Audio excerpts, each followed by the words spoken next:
আসসালামু আলাইকুম সম্মানিত দর্শকবৃন্দ, এই মুহূর্তে দেশ ও প্রবাস থেকে যারা আজকে আমাদের এই প্রতিবেদন দেখছেন সকলকে আন্তরিক শুভেচ্ছা অভিনন্দন জানাচ্ছি। দর্শক শ্রোতা, যে ঘাসটির সামনে দাঁড়িয়ে রয়েছি এটি হলো ইন্দোনেশিয়ান স্মার্ট নেপিয়ার ঘাস। দর্শক, এই ঘাসটি আপনি আপনার খামারের গরু, ছাগল অথবা বেড়া, মহিষ, গারল যে কোনো গবাদি পশুর জন্য আপনি এই ঘাসটি চাষ করতে পারেন। এটি খুবই নরম মিষ্টি ঘাস, পাশাপাশি এটি খুবই রসালো স্বাদযুক্ত। বিশেষ করে এই ঘাসে রয়েছে আপনার 22 থেকে 25% প্রোটিন এবং এই ঘাসে রয়েছে ভিটামিন, প্রোটিন, মিনারেল।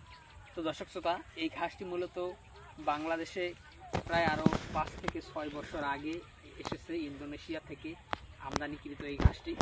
দর্শক, এটি যেমন আপনার প্রোটিন তেমন ফলন, পাশাপাশি এই ঘাসটি অন্যান্য ঘাসের তুলনায় গবাদি পশু অনেক বেশি পছন্দ করে কিংবা অনেক বেশি খেয়ে থাকে।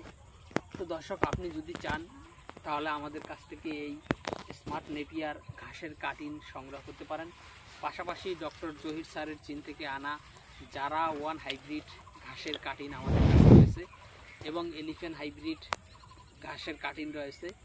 পাশাপাশি গুয়াতিমালা হাইব্রিড ঘাসের কাটিং এবং চারা রয়েছে এবং তাইওয়ান হাইব্রিড আরেকটি যে নতুন ঘাস এসেছে সেই তাইওয়ান হাইব্রিড ঘাসের কাটিং আমাদের কাছে রয়েছে। তো দর্শক শ্রোতা, মোটামুটি সব ধরনের ঘাসের কাটিং আমাদের কাছে রয়েছে, চাইলে আপনি সংগ্রহ করতে পারেন।